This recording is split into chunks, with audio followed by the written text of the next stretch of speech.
Ah, tem um momento sim. Um momento. E é isso aí. Acabou? Lembra que eu falei pra vocês, todo mundo, ou praticamente todo mundo errou isso. Faltou o quê? Momento em A. Por que falta o momento em A?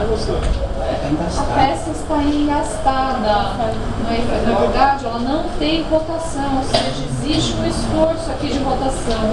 Ela só não tem momento quando eu tenho esse triângulo aqui. Por quê? Porque aqui eu tenho uma rotação, permite rotação. Mas aquelas rodinhas não estão apoiadas? Sim. Não está sem essas rodinhas aí para ter esse marinho? Não. Essas rodinhas, elas permitem o quê? Que eu tenha deslocamento em X. Então eu não tenho RCX. Sim? Se ela fosse aqui com momento, eu teria que engastar essa ponta aqui também. Teria que fazer isso aqui.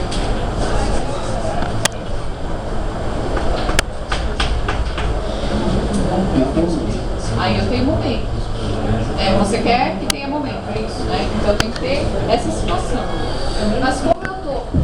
Se eu tivesse essa situação aqui, ó, sem rodinha, eu teria RCX. Sim? Agora, se eu tenho a situação na qual a gente está estudando, que são com as rodinhas aqui, eu só tenho RCX. Perfeito? Então, quantas reações de apoio vocês estão vendo aqui? 4 reações de apoio.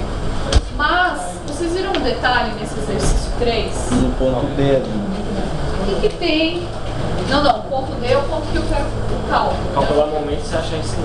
Olhem no exercício, vejam se vocês enxergam alguma coisa diferente nesse exercício. Na viga do exercício 3. Ela tá no meio, ela tá... No ponto no P. meio, ou seja, no ponto B, o que acontece? Eu não tenho uns parafusos, ou seja, ele não está, a viga não está assim, ó.